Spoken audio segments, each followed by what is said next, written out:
Good evening, high school football fans. This is the High School Football America radio show for September 14th, 2017. I'm Jeff Fisher, host of the show and founder and editor-in-chief of highschoolfootballamerica.com.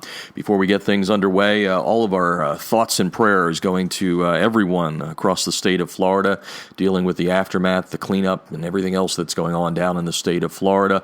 Once again, high school football taking a back seat as it should. Lives are more important, and just want to offer all of those thoughts and prayers with everybody in the Sunshine State. A lot of games, once again, this week being canceled, a majority of them. Florida HSFootball.com doing a great job of putting together a list of games that will be played. I think at first blush, as I look at this right now, I mean, there may be 20 games that are scheduled to be played as of right now, and of course that could change as we go along, but I would suggest to everyone that is in Florida and wants to know what's going on there. Again, football secondary, but if you want to know if any games are being played in your area, FloridaHSFootball.com is the place to go.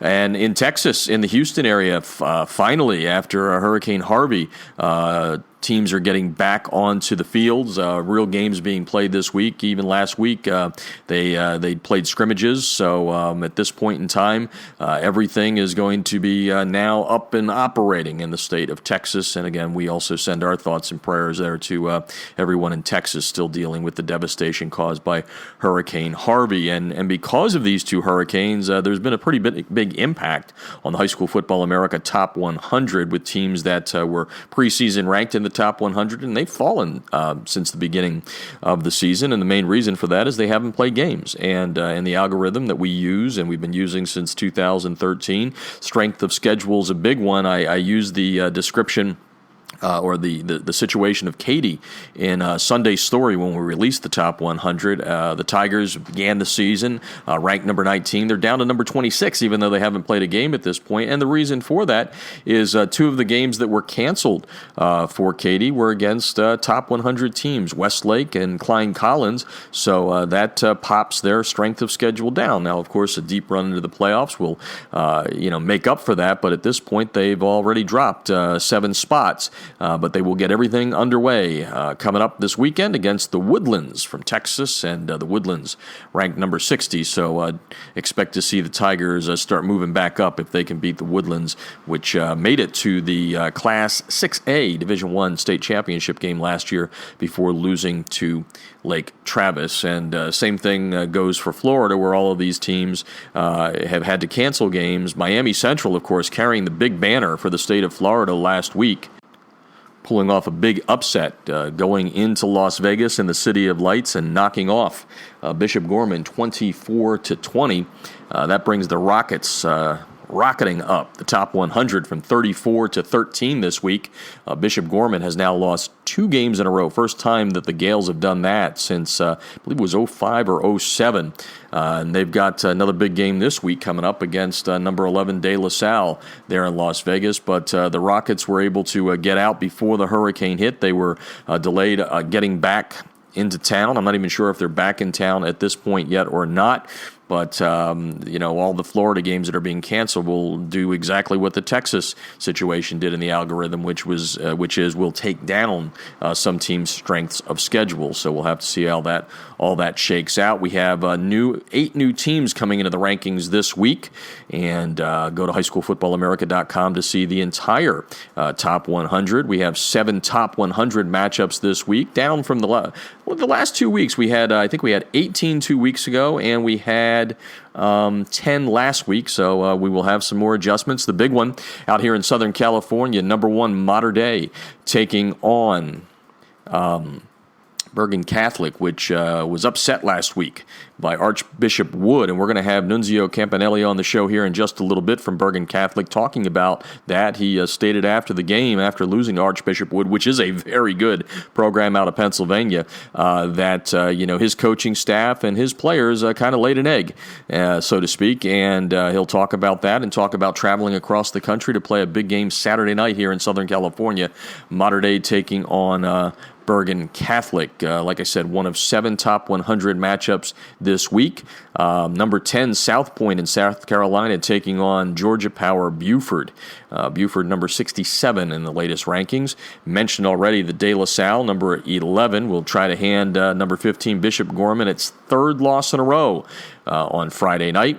And big battle out here in Southern California tomorrow night. Number 32, Mission Viejo, taking on number 41, Long Beach Poly, in a big game out here in Southern California. I already mentioned that Katy and the Woodlands will be going at each other. We've got a couple of games just getting underway in Texas, or just about getting started in Texas, and you can check out those games on the High School Football America Top 100 scoreboard, powered by ScoreStream, by going to highschoolfootballamerica.com.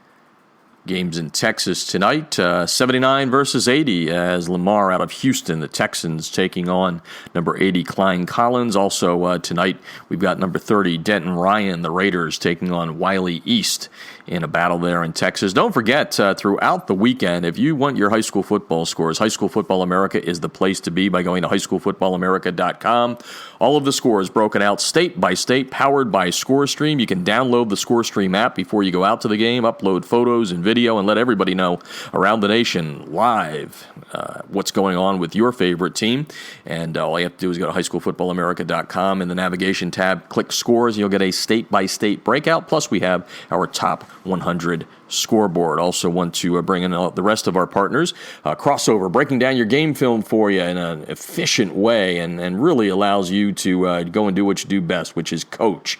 Don't take those whatever it takes, 5-6 hours to download your video and break it out and cut it up. Crossover does that for you, and they do an awesome job with it. It's in a real great insight format that once you get it, it is all there for you at the touch of the fingertip. You can break it down into every down and distance and hash and everything else you want. Crossover with a K. Go to highschoolfootballamerica.com to get to all of our partners by clicking on their banner ads. Get a free 5-minute demo. You will not be disappointed when you sign up with Crossover. Also brought to you by Echo 1612, the good folks at Echo, providing you with instant replay on your sidelines. Talk about a competitive edge, folks. I mean, how much better are you going to be, coaches, if you can 8 seconds after the play is finished show your players exactly what they did right or they did wrong? Echo1612.com is the place to go to learn more about the greatest instant replay system in high school football. They're also at the college level now as well. Also brought to you tonight by the good folks at Southern Sport,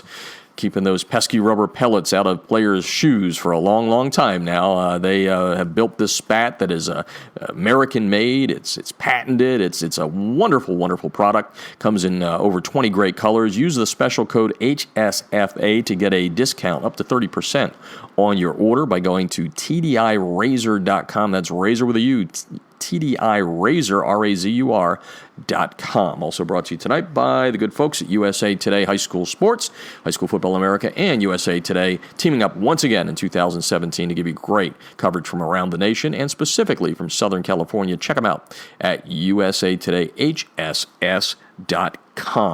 Hey, follow us when we're not on the air by following us on Twitter. The handle there is Jeff Fisher Media. Follow us on Facebook at facebook.com/High School Football America. And on Instagram, our handle there is also High School Football America. Hey, we're going to dive right into the show. As I mentioned at the top, Nunzio Campanile from Bergen Catholic will be joining us on the show tonight. We talked to him yesterday before BC left for the trip out here out west. They did the travel today. They're going to practice out here a couple of days, and then the game against number 1 Mater Dei will be played on Saturday night at Mission Viejo High School. We'll be there and have highlights for you after the game Saturday night at highschoolfootballamerica.com. So we're going to have Nunzio on the show. We're also going to talk to 2 of our bloggers. Jason Strunk, the longtime writer of The Turnaround at Lubbock High in West Texas, will be joining us to talk about the latest, greatest on the Lubbock Westerners, who got off to a 1-0 start. They're now 1-1, and they're playing right now against Dumas in Texas. And Strunky's going to join us to talk about everything that's going on with the Westerners, and it's really starting to turn around there for him, and he's going to have a couple of thoughts on things that are specific to Lubbock, and then just things specific to the sport and the profession of coaching. I always enjoy having Strunky on the show. Then we're going to also talk with for the first time, our new blogger this year. He's the new head coach at Oñate High School in New Mexico, outside of Las Cruces there, and he writes a new era blog for us at High School Football America. And Scott Valise will join us to talk about everything that's going on with the Knights there in New Mexico. He's doing a wonderful job. First time head coach, so he has an interesting perspective on what it takes to go from being an assistant or a coordinator to the guy that's now calling the shots. So all that coming up on the show tonight. You're listening to High School Football America, and when we come back, we're going to talk with Nunzio Campanile of Bergen Catholic about the showdown with the number one ranked Mater Dei Monarchs. That and more. This is the High School Football America radio show.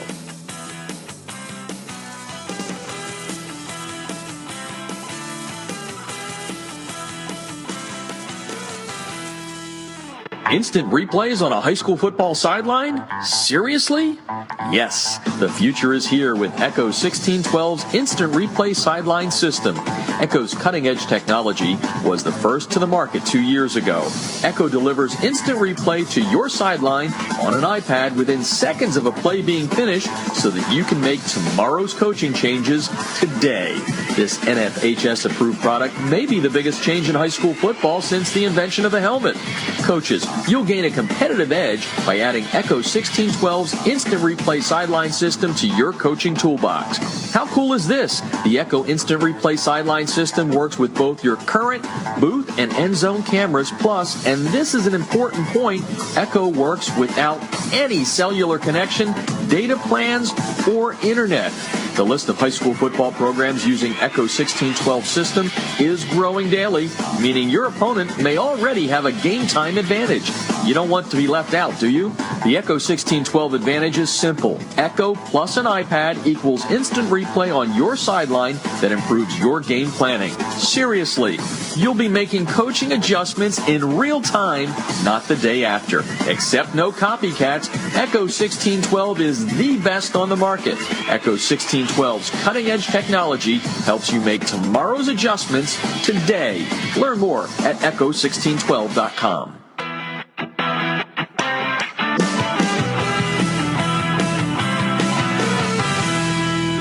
Field turf rubber pellets, be gone. The debris inhibitor razor is a seamless outer sock that was specifically designed to keep crumb rubber and other fine debris from artificial or grass playing surfaces out of an athlete's shoes and socks, thus keeping such debris out of gym bags and locker rooms. The razor, spelled R-A-Z-U-R, is favored by athletes who want the look of tape, by trainers who no longer have the time to tape only for show, and by moms who no longer want that crumb rubber in the house. The debris inhibitor razor is made in America. It's 70% nylon and 30% spandex, making it extra lightweight and very durable, and it's backed by a 1-year performance guarantee. The debris inhibitor razor covers just the right amount of a player's shoe while keeping those shoelaces tight. It's fully customizable, machine washable, and more importantly, it's easy to get on and off. The debris inhibitor razor comes in 23 colors, and sizes are youth, medium, large, and for that extra big foot, extra large. Founded in 2010 by former University of Mississippi All-SEC football player Carl Hoppy Langley III, Southern Sport Inc. created the debris inhibitor to improve athletic performance by protecting athletes, allowing them to look and feel better with technically advanced products engineered with superior fabric construction, patented design, and proven innovation. Get a discount on your order by using the High School Football America code HSFA when you order at TDIRazor.com. That's razor spelled with a U at TDIRazor.com.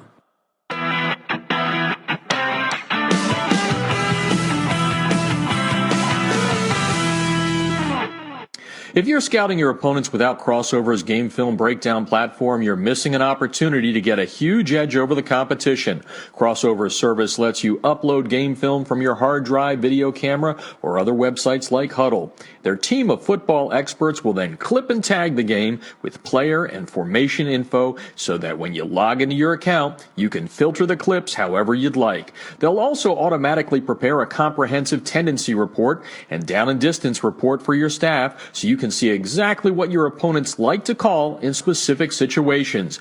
We all know that every coach spends countless hours preparing before a game. It's not about the time you put in, it's about what you do with that time. That's Crossover's biggest advantage. It allows you to use your prep time more efficiently and get an even deeper level of insight since you don't have to waste time setting up the film. Check them out. You're going to love them. You can sign up for a quick free demo at crossover.com/football. That's crossover.com/football.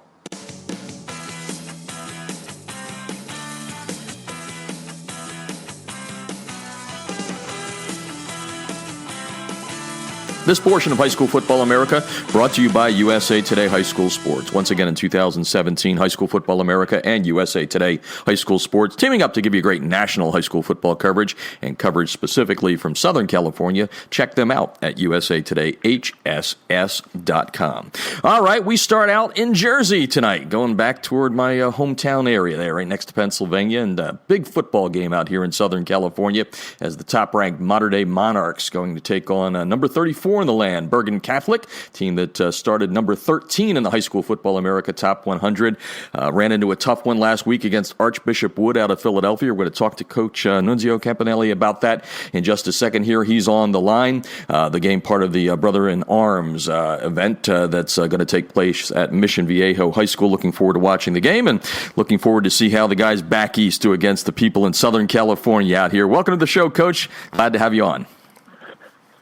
Thanks for having me. Yeah, it's before we dive into it, I joked before I rolled the tape here, you're playing a travel agent in addition to head football coach at Bergen Catholic this week. I'm talking to you on Wednesday. You're getting ready to fly out. Tell us a little bit about what this is as far as, the extra layer for you guys this week. You got to come a long way to play a high school football game.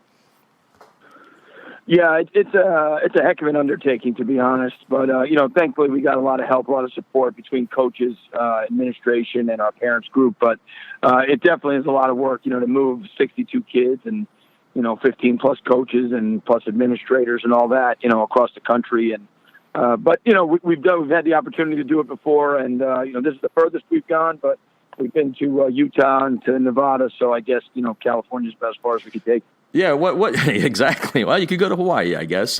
What are some? What are some of the things that you've learned? I talked to Gabe Infanti last year when I helped him come out here and play Oaks Christian. When St. Joe's came across to play that game, and he said the time zone was one of the big things. What are some of those things you've learned and your staff have learned in the past about coming west where you lose that time and really on your clock a 7:30 game is 10:30?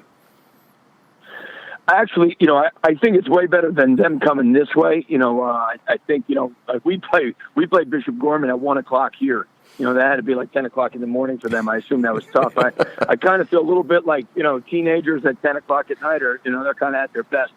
So I think that we'll be okay that way, over the years. Every time we've traveled out that way, we've done, we've certainly performed at least, and the kids have been ready to go. But I think it is important to get them on, get their body clocks ready. So we're going to make Thursday a long day and then try to get their sleep patterns set, for, into Friday morning and then again Saturday. So they're on a normal schedule, and then, we'll regroup when we come back east on Sunday. Sure. Nunzio Campanile on the line here, Bergen Catholic head coach, and mentioned you got a high preseason ranking from us and several other national ranking services. And before I started the interview, I thought I'd take another look at the story in the Star Ledger about your loss to Archbishop Wood. And I noticed you didn't kind of mince words there about whether it was the team's performance or the coaching staff's performance. Tell me a little bit about where you've come from that loss last week and getting ready for this one.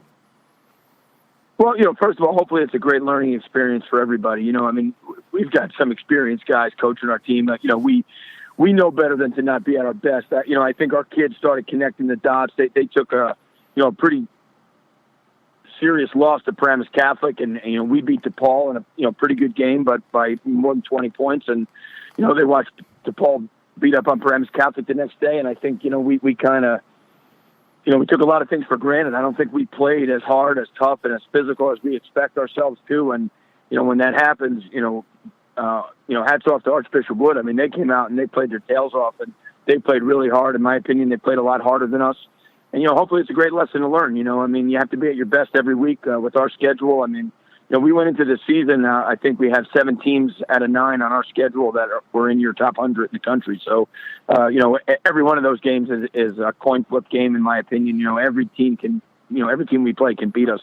And, if we're not at our best, we're certainly in trouble. So hopefully it's a great learning experience. I know our kids have had great focus. They've practiced really well so far. And, I know they're really excited about the opportunity. So, hopefully it's a great learning experience for our team and something we can build off. Yeah, well, as you and I have talked offline before, I'm very proud of where I'm from, the Pennsylvania, New Jersey football area, and I keep telling people around the country and specifically out here that Wood team is a very good team, as is St. Joseph's Prep, and of course what you guys do in the United there. So let's talk a little bit about, aside from practice, you got to be watching a lot of game film, and I get the pleasure to watch Mater Dei on a fairly regular basis out here in person. I know Coach Rollinson very well. You see the numbers, you see the talent. What are you seeing on tape out of this team? How good is this team you're going to face on Saturday? They're excellent. I put them up there with the 2 or 3 best teams that we played in my 8 years at Bergen, without a doubt. They have tremendous talent. They're very well coached, and they're a very physical team. So they kind of check a lot of boxes. They challenge you schematically, they challenge you athletically, and they certainly seem like they play really hard. So it's certainly a challenge. It's very impressive to watch them, and we're excited to see if we can put something together that'll give us a chance. Nunzio Campanile on the line, head coach at Bergen Catholic, a great program in northern New Jersey, along with all the other schools there. And I still call it the Big North United, but anyway, it's the Super Conference now, and the United Red. One of the things that you're going to see, and I talked to the guys that came out here last year when Augie Hoffman came out here, is you guys are used to still playing that rough and tumble, smash mouth football. A little bit different out here. They run a hurry up offense. What are you talking to your defense about this week to get ready for what is really going to be, 48 minutes in your face? The one thing is we're a little bit of an outlier in our league as far as, we probably throw it a little more than most teams, and we probably play a little more spread than most teams. We try to consider ourselves to be like a real hybrid. Mm-hmm. So our guys are used to seeing a lot of that in practice. What we've really struggled with so far this year is when teams have run at us, So the thing is, they have the ability to do that. That's what makes them so impressive. It's, obviously they have great talent and the quarterback's phenomenal. But, their line play is really good. Their tight ends are fantastic. So, I guess they create some conflict for us that is interesting. And, obviously handling the speed and the tempo is difficult. But, also their size and their physicality. If they want to pack it and run football, they did a pretty good job of that against Bishop Gorman.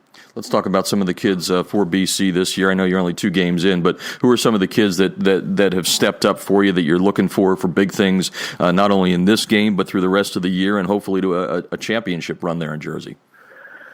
Well, on the offensive side, we have a lot of dynamic offensive players. Our quarterback's a great player, Johnny Langan. He's headed to Boston College. He's played very well for us all summer and, through the first 2 games. Dylan Classy, a senior wide receiver, has really stepped up, and he's going to Princeton. He's another kid. He's a really reliable player. He may end up becoming a 2-way player for us a little bit. He catches everything, great route runner. We have 2 fantastic running backs in Josh McKenzie and Ramir Johnson, and we've played them both. They're doing a great job.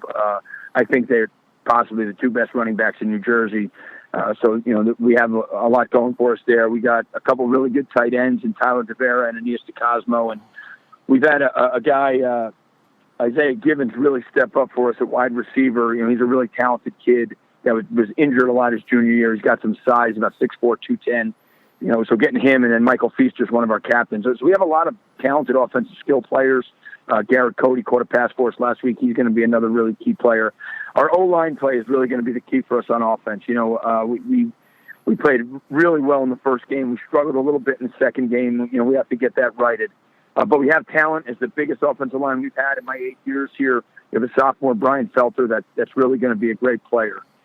On defense, Javante Jean-Baptiste is clearly our best player. He does an excellent job. He's like a defensive end outside linebacker for us, and Aeneas DeCosmo is the bookend to him. He's a junior. He's a 2-year starter for us and a two-way player. He's a really, really good player. We need to shore up some things inside as a defensive tackle. We're small at linebacker, but we're fast and athletic. McKenzie plays will linebacker, and Anthony Corbin's a 2-year starter as a junior at the Mike linebacker. So they're talented players. Cade McDermott and Jordan Morant in the secondary, they're probably our 2 key guys there as a safety and a corner. So, those are a lot of our guys. I mean, we got some talented young guys. We have a lot of, we don't have a ton of seniors playing for us. We got a lot of juniors and, a few sophomores playing for us. We have, we think we have a chance to really continue to grow and get better as the season gets on, especially on defense. Nunzio Campanile on the line with us tonight, Bergen Catholic's head coach. Number 34 in the High School Football America Top 100, taking on the consensus number 1 in the land, Mater Dei, out here in Southern California Saturday night. Should be a dandy. You kind of alluded to this at the beginning about the coaching staff, and one of the big pieces of news in the offseason, not only in Jersey but around the country, is Greg Toll joining your staff there, the legendary coach, and you don't throw around legendary too easily. I mean, this guy has done it at every level in different schools and all that. Tell us a little bit about how he's blended in here. I mean, it's got to be interesting for you having him on the staff and now kind of working beneath you now. I guess this is the best way to put it. Yeah, it's been awesome. He's had great energy. He's been really excited. I think he's been excited to get back to coaching and being around kids. He's doing a great job. He's working with our D-line and our special teams, but really he's working with everybody. He's working with the coaches and he has great insight. It always comes back to being about fundamentals and executing. And I think he provides, obviously more than just experience and knowledge. When he says something, it holds a lot of weight, and that's very important. I think that he's helping us become a better football team. And, as far as, the pecking order and things like that, when I worked with him, I always felt like one of the greatest lessons I learned from him is, it's about the team. As coaches, we're all here to try and help our kids, give them the best chance to win. It's not about us. And, we're very much on the same page. And I think it makes it really easy for us to work together. Talking with Nunzio Campanile, Bergen Catholic, traveling across the country to take on the top team in the land, Mater Dei, coming up. They're getting ready to leave tomorrow. And as we wrap things up here, a couple of quick questions for you. As I look at the United Red Division right now, I see all of you guys with 1-1 records, and you've played a tough schedule and all that. I don't know what to call it, a meat grinder or whatever. I mean, every time you're on the show here, we talk about it, but it sure seems like 2017 is going to be a special year, and truly there will not be a breather. Have you handicapped it at all, 2 weeks in so far? Our safeties coach, Guy Bertola, says to our kids every week, the line in every game is 3.5 either way. Every game's going to come down to the last minute of the game. So it's so hard to handicap it between injuries and, we all know each other so well. We coach against each other so often. We're not going to trick each other into anything. When you play games like this, we don't know Mater Dei. They don't know us. I mean, we could pull something out of the hat that, they haven't seen in 5 years, and how would they know? When I play St. Joe's, that's not happening. When we play St. Peter's, that's not happening, Mm-hmm. So I think that, it's really going to be, who kind of weathers the storm of bringing it every week. I think that's so rare for high school teams to have to play at that high of a level every week. And I think we've all already learned that lesson a little bit, this year. Everybody's writing about all these teams and telling us how good we are. And the truth is you got to go out and play the games. And, I look at an opportunity like this weekend as just an opportunity to help prepare us for what we have down the road. We're going to play a bunch of other great teams, and this is a great opportunity for us to learn about ourselves, to go out and get better, and hopefully go out and steal a win. Yeah, as we wrap things up here, talking Bergen Catholic football on the radio show tonight, Nunzio Campanile on with us. Any boxes that you need to check come Saturday night that will let you know, in the fourth quarter that you got a shot at this one? I think we have to, we got to be able to establish the ability to run the football. We got to be able to sustain drives, and we need to get off the field at times. For us to be in this game, we've got to make it a 4-quarter thing, and to have a shot at the end. And the way I see it is, we have to be able to limit the number of possessions they have, and we got to take advantage of the things we do well. So, they have so many weapons. We would probably need a little bit of luck, but when you play really hard and you prepare well, you tend to have better luck. So I think that's a big part of it. Is just our guys have to play really hard. They got to do the little things to give ourselves a chance. And if we can make it a game in the fourth quarter, I think we got a pretty good shot. Yeah, well, last year it was fun. Everybody out here in Southern California knows I'm a transplant. Enjoyed watching what the St. Joe's did out here last year to the California teams, and I'll openly root a little bit. The one thing I did do a little survey out here, you will be the only Nunzio in the Los Angeles area. So that truly is Jersey football out here in Southern California. That's for sure. We look forward to seeing you, Coach, on Saturday night. Good luck, safe travels, and we'll see you on Saturday. Thanks for joining us on the show. Thanks a lot, Jeff. Taking a break, coming back with more. This is High School Football America.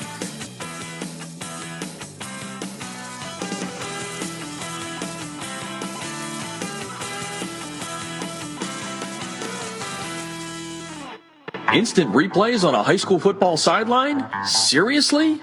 Yes, the future is here with Echo 1612's Instant Replay Sideline System.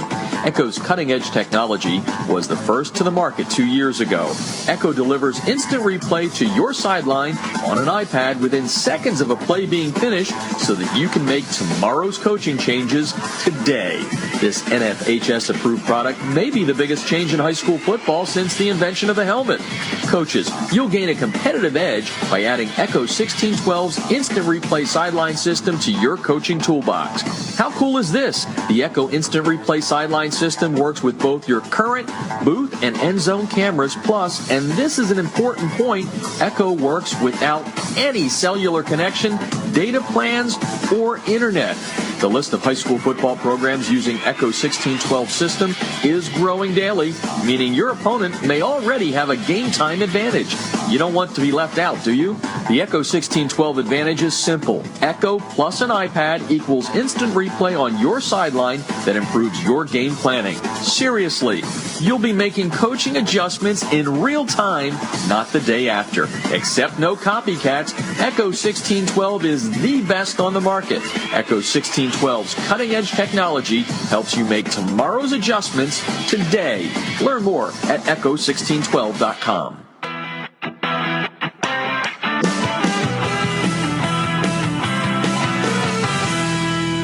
Field turf rubber pellets, be gone. The Debris Inhibitor Razor is a seamless outer sock that was specifically designed to keep crumb rubber and other fine debris from artificial or grass playing surfaces out of an athlete's shoes and socks, thus keeping such debris out of gym bags and locker rooms. The Razor, spelled R-A-Z-U-R, is favored by athletes who want the look of tape, by trainers who no longer have the time to tape only for show, and by moms who no longer want that crumb rubber in the house.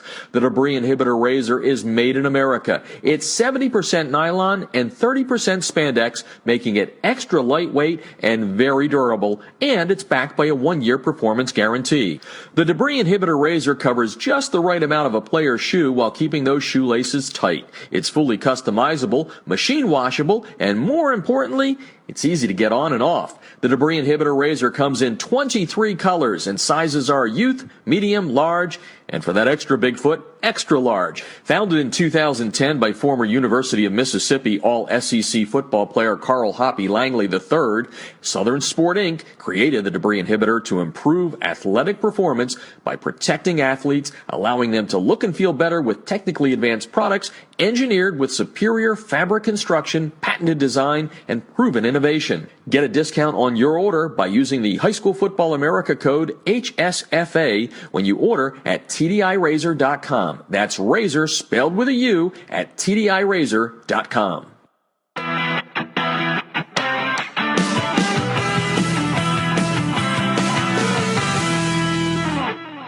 If you're scouting your opponents without Crossover's game film breakdown platform, you're missing an opportunity to get a huge edge over the competition. Crossover's service lets you upload game film from your hard drive, video camera, or other websites like Huddle.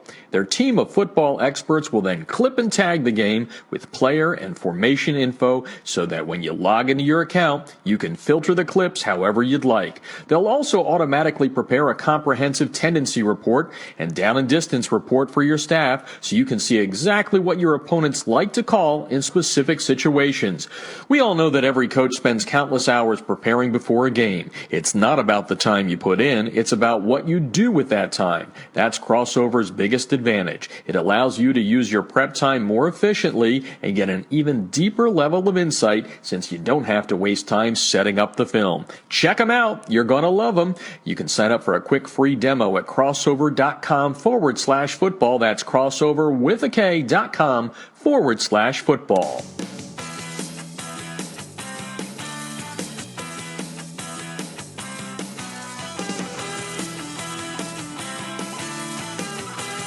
This portion of High School Football America brought to you by USA Today High School Sports. Once again in 2017, High School Football America teaming up with USA Today High School Sports to give you great national sports coverage, plus coverage specifically from Southern California. Check them out at usatodayhss.com. Well, you've been asking for it. Well, I don't know if anybody's really been asking for this, but everybody loves the blog called The Turnaround, written by Jason Strunk, head coach at Lubbock High School in West Texas. He's been writing it since 2012, and for some reason, I don't know what it is, he's writing better than ever. That's what everybody's saying. He's getting lots of compliments on Twitter, and we always love having him on the show here to talk about what's going on there with the Westerners. And he never holds back, and he's actually right now taking time out of his workout schedule to do the interview. We can talk about his philosophy on workouts as a coach, and because through the miracle of tape, he's actually playing his game right now, game number 3. Westerners on the field right now, but it is taped, and Strunky's on the line right now to talk about 2017. Welcome to the show, Coach. Thanks, Fish, and I'm here, and I got to credit all my writing skills to my guru, Jeff Fisher. You know him. So that's where all the credit goes. There you go, and the check is definitely in the mail on that one. And you know what? Why don't we start with that? You've been writing a lot about this, and I know over the last couple of years you've been transforming yourself and doing tougher workouts, and you've gotten bigger, you've reduced weight and all that. But why don't we start there, because you write about it a lot in the blog. What's your philosophy on what working out does for you, not only as an individual but as a statement for your team? Yeah, it's a great boost for yourself mentally and physically. This job, it's very demanding. It's a physical job. I'm not saying we're blue collar workers working in a steel mill all day long, but we're always on the go, and it's tough. And you pick up a lot of bad habits. Stress eating burgers and stuff at 2 a.m. and weight adds up, and then you feel awful the next morning. But you just keep going, and it's a cycle you create, and you just end up making yourself worse. Physically. A few years ago against Coronado, I, had some kind of an episode. I don't know if I was near a stroke or what, and that really woke me up as to I need to take better care of myself physically. And once I started doing that, I started feeling stronger mentally throughout the whole year. I wasn't tired anymore. I wake up and I'm ready to go. And you know what we do here, Fish? We talk about nutrition, and being fit and preaching hydration and doing all those things we do nutritionally. I can't come in here drinking sodas and eating cheeseburgers if I'm telling my kids not to do it. So I've taken it seriously. Like you said, I've added probably 30 pounds of muscle, but I've lost about 6 inches around my waist. And I just come in, and it's my release. Keeps me mentally healthy. You need that. I think coaches need to find an hour a day just for themselves to keep them going, because without your mental health, you're nothing. You're no good for your team. You're no good for your family. And that's where it all branched from. So I feel really good physically and mentally right now, and I don't think I'm ever going to leave this lifestyle. And you're off to a 1-1 start there in Lubbock, a big overtime win in Game 1. And let's talk a little bit about, it's named The Turnaround for a reason. And for those that haven't heard the story, one time in over 40 years, the Westerners have made it to the playoffs there in West Texas. And Jason's been able to not only, make a big inroad here, but he's also coached in Florida, where he turned around Plant City, coached in Pennsylvania. That's where we met. We're from the same neck of the woods, the Lehigh Valley. He's coached at Purdue and Muhlenberg College, which is Division III, a great program there. But let's talk a little bit about this season. You're very upbeat. We've talked offline about it, but it looks like some of the things you've been preaching over the last 6 years are starting to really take hold and truly getting to that true term of turnaround. So what are you seeing out of the team this year? Yeah, this team just absolutely gets it in every every aspect of what we've been preaching. That whole FIO mantra, figure it out. These guys have done that. They figured out how to practice daily with energy and effort. They know how to come into the locker room and be a team. They know on the field it's not about finger pointing. It's about, making up for that last play that was bad and having a good play the next play. They just get it in every sense of the word. Their attitude is where it needs to be.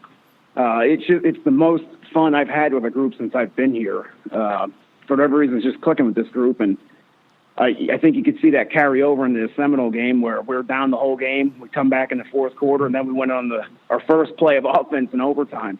I don't know if that would have happened here before. Just that it's a combination of these guys believing in each other, creating a team atmosphere or an atmosphere of team. No finger pointing, and they're just great guys that love playing together. Talking with Jason Strunk tonight, the Turnaround blog author, which coaches love around the nation. It's not a Texas thing. I mean, Strunky writes about it, whatever's on his mind, quite honestly. And one of the things that you wrote about earlier this year, and I think you told me earlier this week this has happened, as far as them taking control, the team taking control of the team. You said there was one practice you wrote where you said, the team was less happy than you were with the practice. And I think you said there was a team meeting this week, too, that they said, hey, Coach, you mind stepping out a second? Tell me a little bit about that attitude and how you approach that as a coach when a team does something like that, which is highly unusual, I would think. Yeah, very unusual. A few weeks ago, we had a practice, and I had them all up, and I said, hey, it was good work today. I'm happy where we're going, whatever I said. And they looked at me and said, Coach, no, we can do better than that. Today wasn't a good practice. We're not pleased with what we've done ourselves. And I just kind of stood there for a minute looking at them like, wow. I'm thinking, in 22 years, I've never heard a team say this. They were ticked off. They thought they could have had a better practice. And that's very, very rare. If you've been around high school football and coaching, as long as I have, I've never heard it. It's rare. So that gives you an idea of their mindset right there. And then last Friday, we went down to Andrews. We lost 59-28. We had 4 turnovers. I think they scored in all 4 turnovers. You wipe those out at 31-28. We battled the whole game. We fought, and we stayed in it. And they weren't pleased. I mean, they wanted to win. They felt they went down there and laid an egg. That's a quote from them. So this week when we got in here on Monday, they said, Coach, we need you to leave the locker room. We're going to have a team meeting. I said, all right, hey, go get it. It's your show. Do it. So I think a good team, obviously you need a good head coach with good leadership, but a team runs itself once it's going the right way. They know what to do, and they know when to do it. They can ask me to leave, and that's a good sign because they can get things right on their own. That's when you have a true team. They get it, and it's fun to see. I didn't mind out of the locker room. I know that. That was pretty cool to see. Yeah, I bet you it was. Jason Strunk on the line, head coach at Lubbock High School. Been writing the Turnaround at High School Football America since 2012. Great insight, not only into the program, but into the profession of coaching. And I'm going to ask you about that in just a second. But, yeah, this show, we try to promote the kids. And I know that you've got some good leaders there, and I'd like to get them in by name. But maybe the way to kind of preface all this and get their names in is you had some fun. Because, again, you're in the blog. You try to tell coaches what you do to make it funny. You had some fun this year with the way you released your captains. So why don't you talk about that and then get the kids in by name who are the leaders on this team? Yeah, one day we came into the locker room and I'm not sure what was going on. Something about attention to details. I'm real particular about how the locker room needs to look, and didn't look that way. And I went into a tirade about attention to detail, and that led me to naming a captain on the spur, Christian Jimenez. I said, Jimenez, you're a captain right now. You get this handled. And that's how I named Captain 1. I knew he was going to be a captain at some point, but right then and there, I knew it was the right time to name a captain. We went out and we practiced, brought them all up, and it occurred to me at the end of practice, we need another captain. And here's what I'm going to do. So I called Jimenez up, and I said, Christian, we need another captain right now. You name the next captain. 1, that shows I trust Christian in his judgment. 2, it shows the team I trust the process of what we're doing. And without hesitation, Christian said, Andrew Dautre, you're next captain. And Dautre was on my list to be a captain. So we're all on the same page, and that's how we picked the first 2 captains. Later on in camp, I went and had a cake made.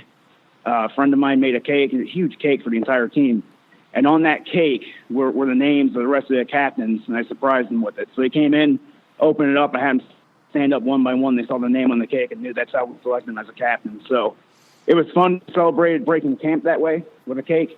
name the rest of the captains. And those captains are Christian Jimenez, Andrew Dotre, Kwame Wilborn, Christian Coleman, Zeke Huerta, True Moore, and Milam Mayfield. It's a great group of 7 guys that truly earn that honor, and they've led us every step of the way here so far, and that's why we're 1-1.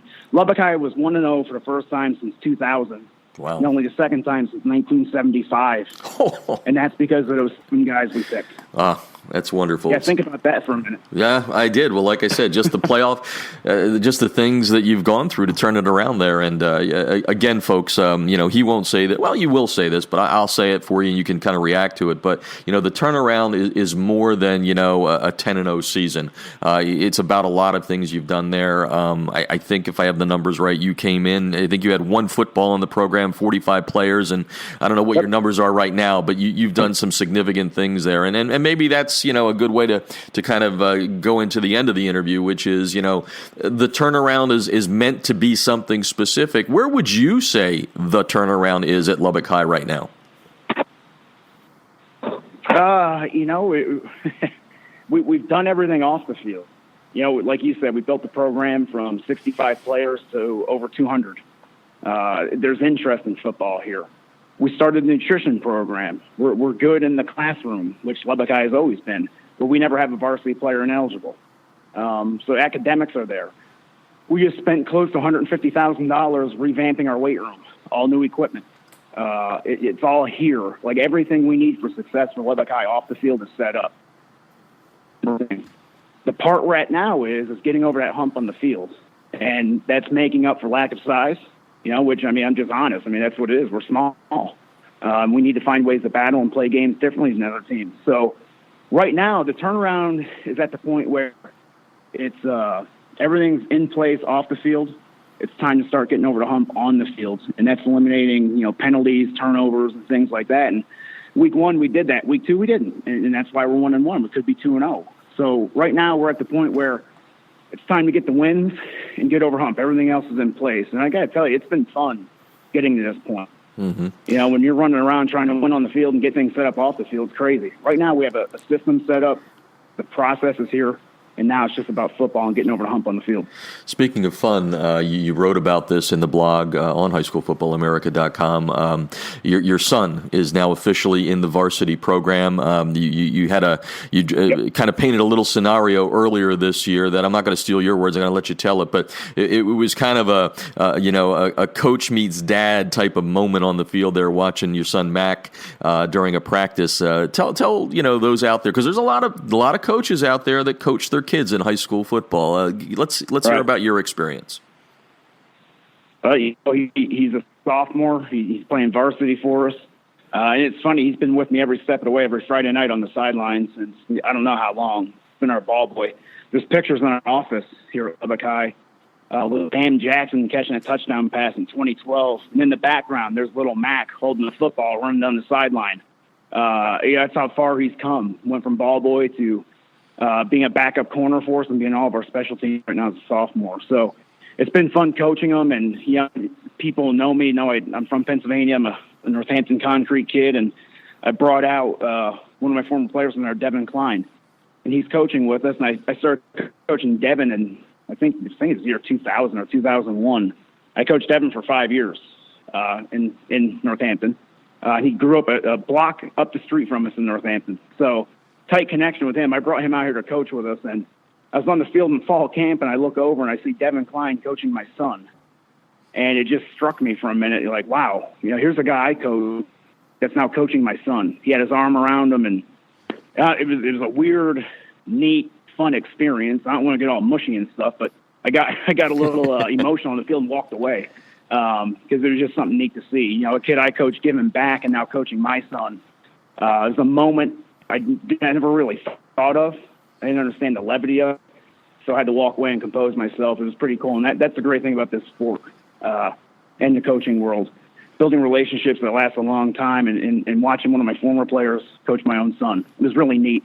And now Mac, he's going, and he gets chewed out just like everyone else, maybe even a little bit harder. And that's how it's going to be, and he understands that he's a coach's kid. He's doing well with it. Jason Strunk on the line, head coach at Lubbock High School, writes the Turnaround blog, something that coaches love. We've got two more questions for you. One of the topics, and you haven't really gone into it that much. I think you touched on it in randomness, but I think it was the Statesman there in Austin was talking about coaches' salaries. And, I've seen this happen in Alabama every year. Somebody comes up with a coach's making, they do the list. The highest paid coach is at 134 and all that. And I think they were talking, was it Hank Carter, I believe, at Lake Travis was talked about and what he makes. And, at the end of the day, and I'm going to say this and I want you to build on it, for all of you fans out there that listen to this and I'm just going to say it, bitch, moan, and complain about your local high school football coach,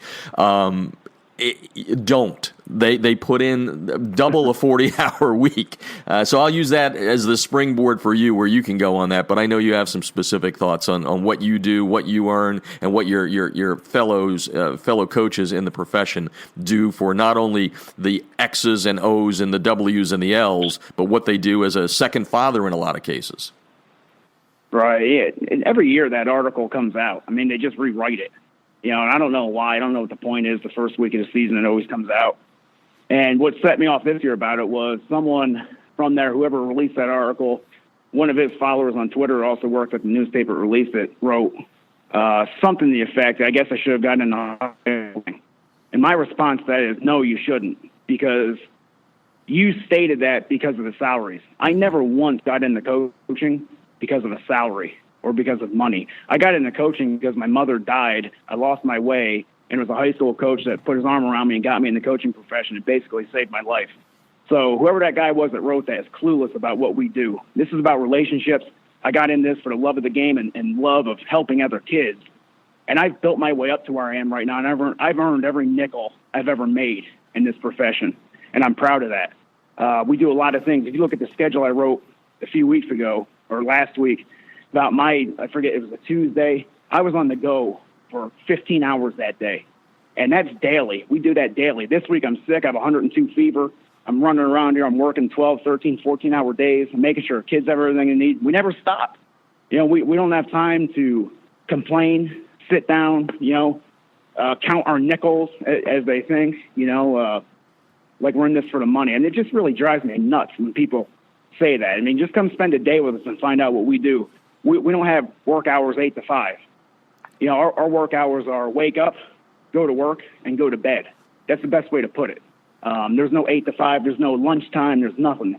We're going to go all day long. So people that write that stuff, they're just ignorant and they have no idea. And I invite all of them to come out and spend a day with me and find out what it's really like to do something worthwhile in this lifetime helping kids out. Yeah, no, amen to that. And just to add on to that, and you've said this, you've written this a lot of times, you guys are lucky there in Texas. Texas treats high school football as a profession, but, there are tens of thousands of coaches around the country, HCs, that are making a stipend that averages anywhere from $3,000 to $4,000 to $5,000 to $6,000. You guys are luckier there in the way the profession is handled, but there's guys around the country doing the same sort of thing for a whole lot less money too, and that never gets pointed out. And the only other clarification when I said a second father, in a lot of cases too, you're being the father because of broken homes and all that too. So anyway, always appreciate your thoughts on that. And one last question going away is, and maybe it's me, but and I don't get to see all the tweets you get on that, but you're getting some great response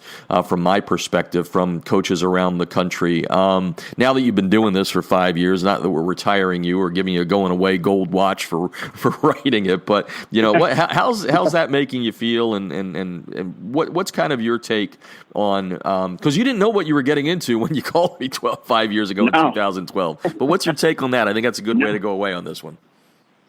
Yeah, exactly. Like you said, I had no idea, what I was doing when I first started writing.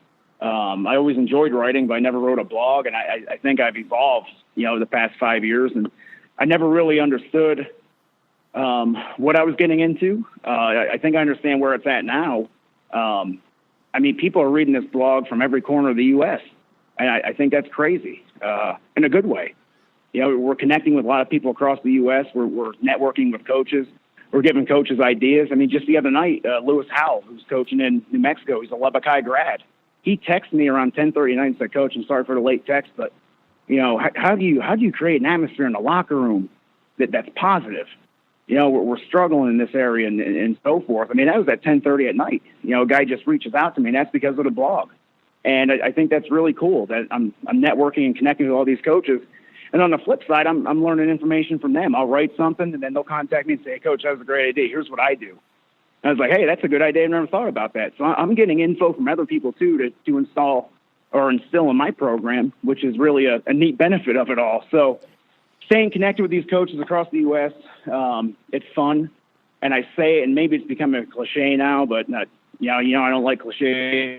But I think we work in the best profession in the United States, coaching. We're always looking to help each other out. We help kids.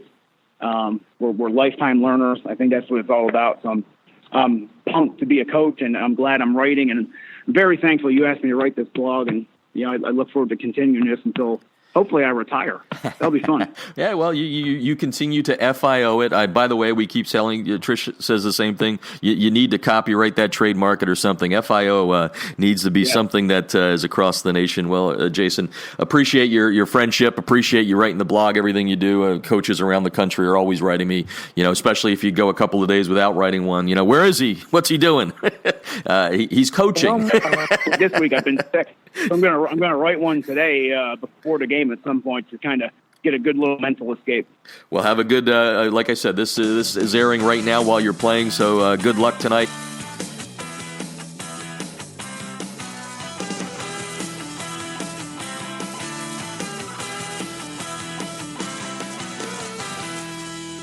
Instant replays on a high school football sideline? Seriously?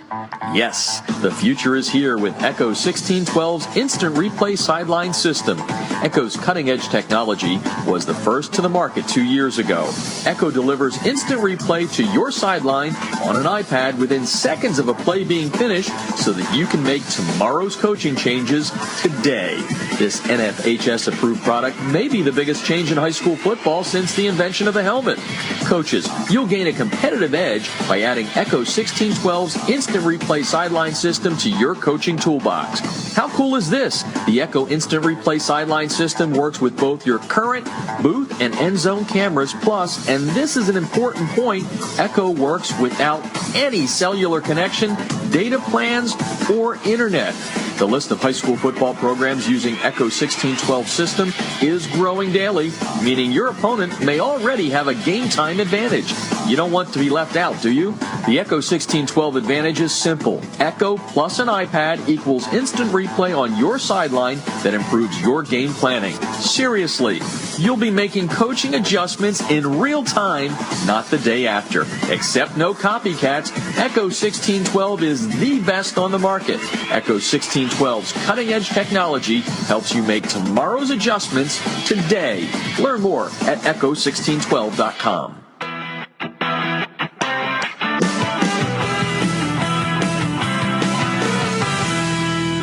Field turf rubber pellets, be gone. The Debris Inhibitor Razor is a seamless outer sock that was specifically designed to keep crumb rubber and other fine debris from artificial or grass playing surfaces out of an athlete's shoes and socks, thus keeping such debris out of gym bags and locker rooms. The Razor, spelled R-A-Z-U-R, is favored by athletes who want the look of tape, by trainers who no longer have the time to tape only for show, and by moms who no longer want that crumb rubber in the house. The Debris Inhibitor Razor is made in America. It's 70% nylon and 30% spandex, making it extra lightweight and very durable, and it's backed by a 1-year performance guarantee. The Debris Inhibitor Razor covers just the right amount of a player's shoe while keeping those shoelaces tight. It's fully customizable, machine washable, and more importantly, it's easy to get on and off. The Debris Inhibitor Razor comes in 23 colors and sizes are youth, medium, large, and for that extra big foot, extra large. Founded in 2010 by former University of Mississippi All-SEC football player Carl Hoppy Langley III, Southern Sport Inc. created the Debris Inhibitor to improve athletic performance by protecting athletes, allowing them to look and feel better with technically advanced products engineered with superior fabric construction, patented design, and proven innovation. Get a discount on your order by using the High School Football America code HSFA when you order at TDIRazor.com. That's razor spelled with a U at TDIRazor.com.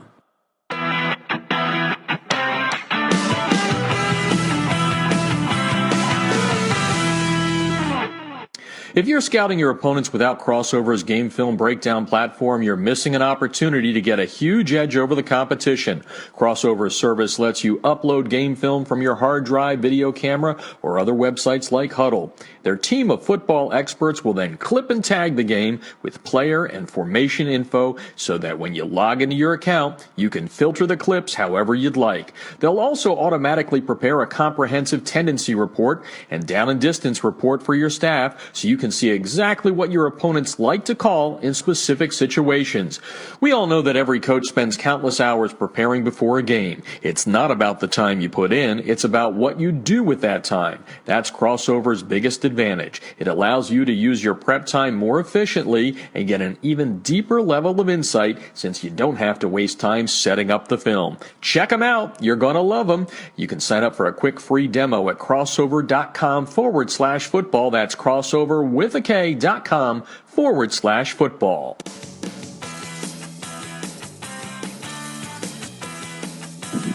This portion of High School Football America brought to you by USA Today High School Sports. Once again in 2017, High School Football America and USA Today High School Sports teaming up to give you great national high school football coverage, plus coverage specifically from Southern California. Check them out at usatoday.hss.com. Well, as I promised at the top of the show tonight, we're going to not only focus on the big game out here, where Bergen Catholic from Jersey coming out to take on the top team in the High School Football America Top 100 Mater Dei, but we're also getting our two bloggers on the show tonight. You just heard from Jason Strunky writing the turnaround, and he kind of inspired the next guest on the show, Scott Veliz. He is the head coach at Oñate, and I hope I got that right. If not, Coach will fix it up for me. But he's in New Mexico. Yeah, that's good. Yeah, well, thank you. And he's the first-year coach there, writing a new era as he takes over as his first time as a head coach. And he's in New Mexico. He's been in El Paso for a long time, and he's written some great stuff, giving you some great insight about what it's like to be a first-year head coach. And he's on the line right now. I already passed the first test, Oñate. and you said when you were interviewing, you told me this before I rolled the tape here, that you actually did a little history lesson before you did your interview there. So tell me about Oñate. Yeah, Jeff. Well, first of all, thank you for having me on the show, and it's a true honor. And I love you guys' website. When I interviewed back in May, I knew about the Las Cruces, New Mexico vibe. It was real similar to Midland and Odessa, where I was last year, even though I'm a lifelong El Pasoan. But real football-rich town. But I didn't know a lot about Oñate High School, so I actually Googled the name and Googled their history and realized it was named after a very controversial conquistador. But I wanted all that information kind of going into my interview. Thankfully, they didn't ask me about it, but I did have it on hand. I had it in the holster just in case. But it's a great community. We're a school of about 1,600 students, and we're kind of the North Las Cruces. The school's been open for about 30 years, and they haven't had a whole lot of success. They were a 3A school back in 2002 and won a state title, but since then it's kind of been hit and miss. And when I inherited a team that lost 35 seniors, we're starting 18 new kids. So, it kind of goes back to what the name of my blog is. It's a new era. Everything's brand new and fresh, our offense, our defense, and I'm having a great time. Yeah. I really am. And great kids, great community. And you've been around the sport for a while as an assistant coach and all that. Tell us about the matriculation, if you will. What are some of the things that you're learning about yourself as you go from that guy that's, running just whether it's, the offensive line, the defensive backs or whatever, to running the whole program? What are some of the things you've learned yourself over the last month and a half or so? You know what, Jeff? Guys out of respect in the past, my mentors always told me, you're never truly ready for the job. And I understood what they meant, but I was thinking, well, football's football. But no, they're right. Going from an assistant to offensive coordinator is a big jump in responsibility, but it's a huge, huge leap from offensive coordinator to head coach. There's just every little thing falls at your lap. Every parent question, every parent complaint, every player question, teachers, everything. So I'm learning how to balance my time more. Where we practice in the mornings, we're off the field by like 9:15. Then I segment about an hour to talk to kids, segment another hour to talk to teachers, talk to admin. So I'm learning to manage my time much better.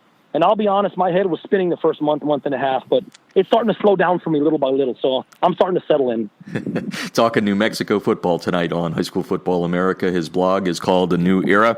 Oñate, and if I keep getting it wrong or getting it right, give me a thumbs up or a thumbs down. My Spanish from Pennsylvania. You're getting better and better, Jeff. Oh, good. Better and better. That's good. So let's talk about the blog first, and then we'll get into some of the kids by name and all that. I jokingly said at the top that Strunky kind of inspired you a little bit, but what got you all worked up to reach out to me and decide that you wanted to write about, in addition to all the other stuff you're getting ready to do this year?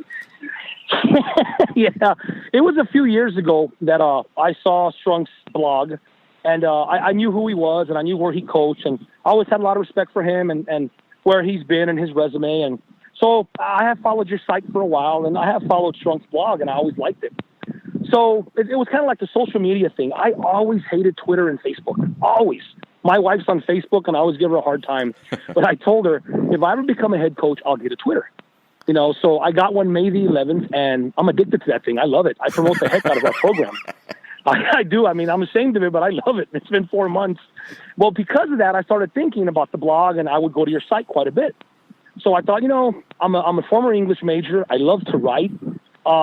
It's kind of therapeutic at times. It promotes our program. It promotes our school. So I thought, I'm going to reach out to Jeff Fisher and introduce myself and just see if I can contribute from time to time. And thankfully you said yes, and I started running with it. And like every Sunday night or Monday night, my wife and boys go to bed by 10:30. I sit down, I write my stuff, and it's great. Like I said, it's therapeutic. And as I was kind of saying earlier, again, I have a lot of respect for Jason Strunk, and he did inspire me. And I appreciate the blog being right next to his, because like I said, he's Cheers and Seinfeld, and I'm the news show right behind him that gets a lot of reads because of how popular his blog is.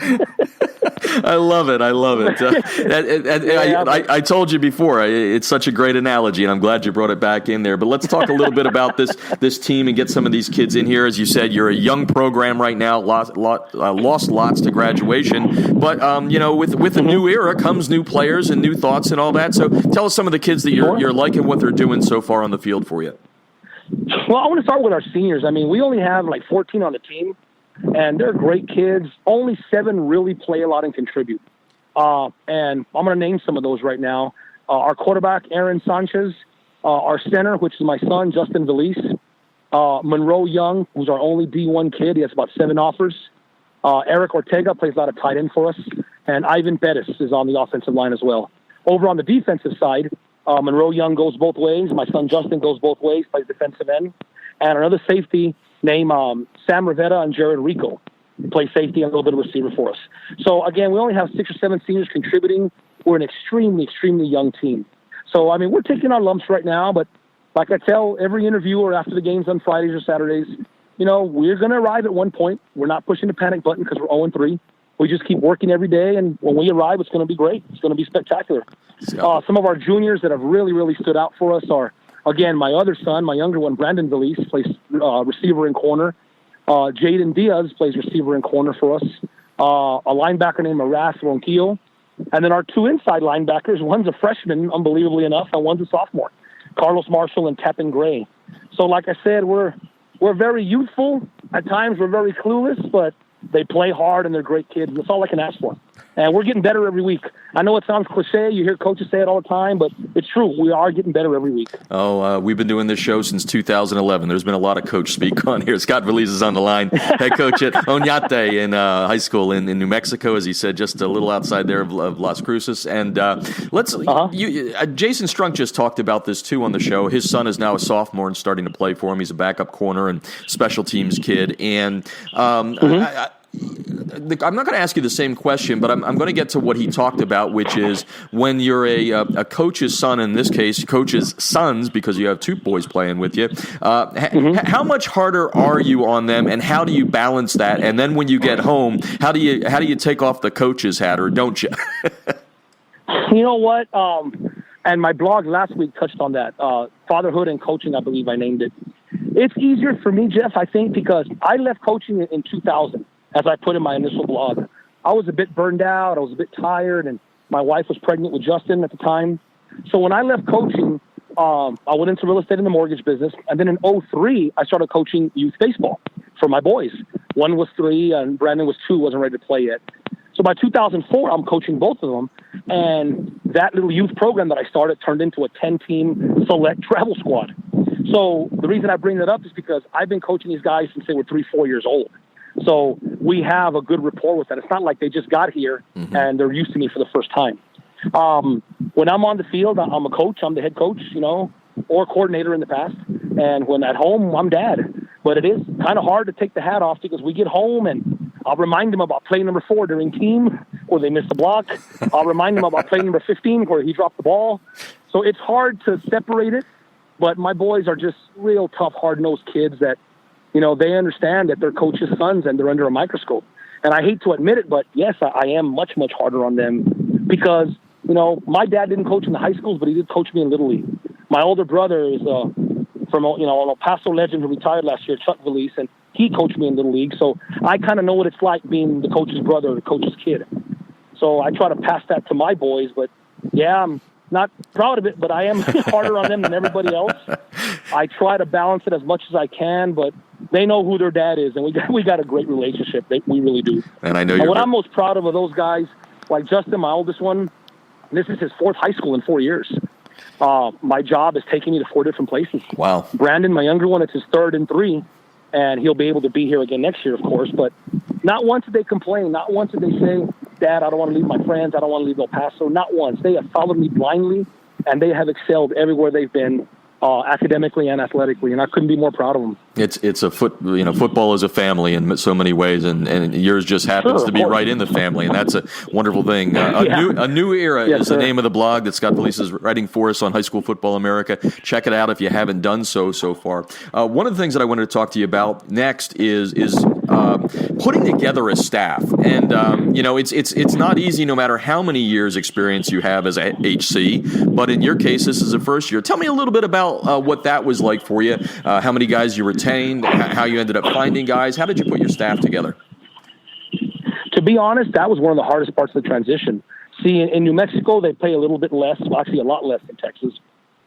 And my first day on the job here was June the 12th. So when I got the job in early May, I was working the phones. I got lucky where my offensive coordinator, Jerry Recorder, is my best friend. We've been together for years. We weren't together last year when I was at Midland Lee. He was at El Paso Pebble Hills, but I offered him the OC spot, so he came over with me. That was probably my biggest acquisition because he's my right-hand man. Then I got a guy from former head coach from Lamarck in Texas who retired, moved to New Mexico, but wanted to keep coaching, Daryl Jordan. So I was able to add him. Another guy, Eddie Pedregon, is my defensive coordinator. He just left teaching last year and owns his own business. See, in New Mexico, which I think it's everywhere except Texas, you don't have to be a teacher to be a coach. Right. And that was odd for me because I've had my whole career in Texas. All of us are teachers. So here in New Mexico, you don't have to be a teacher. So that helped me get guys in a little easier. But it's tough because sometimes, their business or their job kind of gets in the way of certain things. So it's been a tough transition. But I have 10 guys on the staff, me and 9 others, and we are going into the season shorthanded. Every other program in in Las Cruces has at least 13, 14 guys. Got it. But again, I got here in June, so didn't have enough time to fill it. But yes, we're shorthanded, but the guys are doing a great job. They're doing what they're supposed to do. Some of them do double duty. And when this season's over, I'm going to add a few guys so we can be fully staffed. But yeah, that's been a tough transition. It really has, but we've gotten through it. Yeah, Scott Valise on the line. A New Era is the name of the blog, you write. So Ñate High School in New Mexico. And, what about the transition between Texas and New Mexico? I've been around the country. I've been in a lot of different places, kind of like you. When you're in broadcasting, you move different places. What's it been like for you, the transition from Texas, where that's a real different profession, the way the coaching profession goes, versus other states around the country? What has it been like for you? I think the biggest thing is with the kids. Like when I was at Midland Lee, it's life and death to those kids over there. And those kids over there aren't any more special than anybody else, but they just work so hard because, like, for them, it's a rite of passage. Dad and uncle and grandpa and all them played for the Lee Rebels, so to them, it's an honor. I think the biggest hurdle here is a lot of these kids, they're great kids and they work hard, but football is an extracurricular activity to them sometimes. It's not a way of life. Mm-hmm. And that's the biggest thing. And I don't mean that in a negative manner. I don't mean to knock kids. It's a different upbringing. It's just a different vibe, but I think that's the biggest difference. Rule changes are really different. I'm still struggling with them. Like in Texas, you can cut whenever you want offensively, cut downfield on a block. In New Mexico, you can't. Little things like you kick a field goal from the 40-yard line, so it's a 57-yarder. If you miss it and it goes into the end zone, the opponent gets the ball at their own 20, not at the 40. Huh. So anytime we get to the 35-yard line, I'm kicking a field goal. I don't punt anymore. There's no need for it. If my kid missed it, it's going through the end zone anyway, so you're getting it at the 20. So the rule changes, how things work. Our Las Cruces school district here is it's a bit odd. It's a bit different than I've been used to in the past, but it's an adjustment. I mean, I knew, even though we are 30, 40 minutes from Texas, sometimes it's like a world away, Sometimes things are very, very similar. Sometimes it's like being on Mars or Saturn, but again, we're adjusting. No, Scott Valise is on the line. You got to check out his blog. He's doing a lot of great stuff with it, and will continue throughout the year. And let's wrap up with some of the goals. Like you said, you're not where you want to be at 0-3, but there's a lot of things that you're liking about it. What are some of the things you want to see, checked off by the time you get to the end of the season? Number one is I need the kids buying into our new culture, and they're doing that. And I put that on my blog as well. It's a culture of discipline and respect and love and family, and most of all, accountability. Just saying, my bad, coach, that's my fault, goes a long way in this program, coaches, players, everything. So buying into our culture is first and foremost. Number two is, again, it's coach speak, but it's getting better week after week, and I see us doing that. The first 2 weeks we had some moments. We had a lot of yards. We couldn't get in the end zone. Then last week we exploded for 600 yards, 35 points. So we're making strides. Defense a little bit behind right now, but we're getting there. So that's what we need to see. And things don't get easier. In 2 days we play the number one ranked defending state champion Rio Rancho High Rams. And and I wouldn't have it any other way, I wouldn't have it any other way.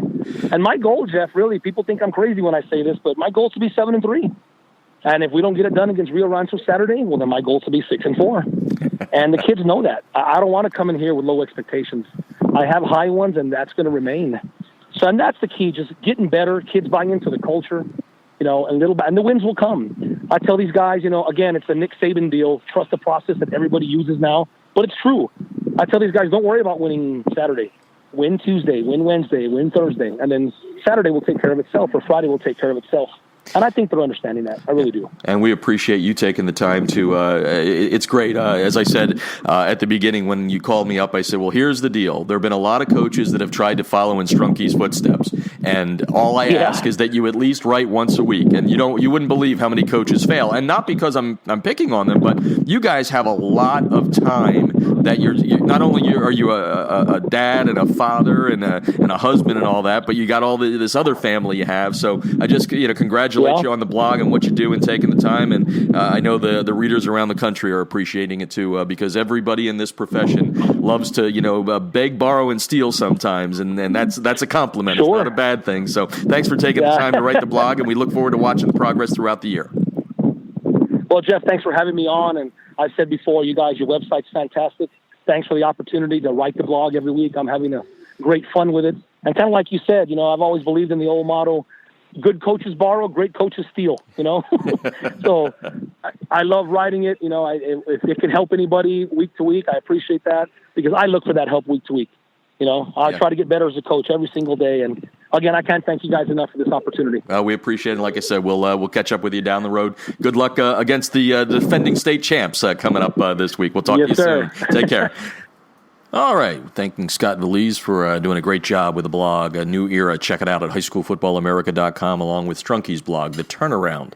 All for you right there in the Coach's Corner when you go to highschoolfootballamerica.com. Speaking of everything there for you, make sure you bookmark High School Football America's scores page. We have a top 100 scoreboard, and we have the scores broken out state by state for you, plus DC. So 50 states plus DC, all there at highschoolfootballamerica.com. Download the ScoreStream app before you go out and have some fun at the game, uploading videos and letting everybody know how your favorite team is doing at the game that you're at this weekend. Games underway on the East Coast and into the Central Time Zone right now. So check out all the Thursday night scores, Friday night scores, and Saturday night scores at High School Football highschoolfootballamerica.com. And don't forget, Sunday, we get out the first before anyone, the new national rankings, the new top 100 will come out Sunday. So check us out throughout the weekend at highschoolfootballamerica.com. I want to thank Nunzio Campanile. He's out here with Bergen Catholic right now, getting ready for the showdown, number 34 versus number 1, Mater Dei. Mater Dei, the consensus number 1 in the media poll. Everybody has the Monarchs number 1. Should be a good one at Mission Viejo. We'll have highlights for you Saturday night at highschoolfootballamerica.com. Also thanking Jason Strunk, writer of the blog The Turnaround at highschoolfootballamerica.com, and Scott Valise of Oñate High School in New Mexico. He writes A New Era. He's a new blogger this year, so you make sure you check him out at highschoolfootballamerica.com, right there in the coach's corner. Make sure while we're away and off the air that you're keeping up with everything by following us on our social media outlets, starting with Twitter. The handle is at Jeff Fisher Media. And then we also have our Facebook page, facebook.com/highschoolfootballamerica, and on Instagram at High School Football America. That's our handle there. That's going to do it for tonight's show. Look forward to talking to you again next week. But for now, this is Jeff Fisher saying good night and good sports from Southern California. You've been listening to High School Football America.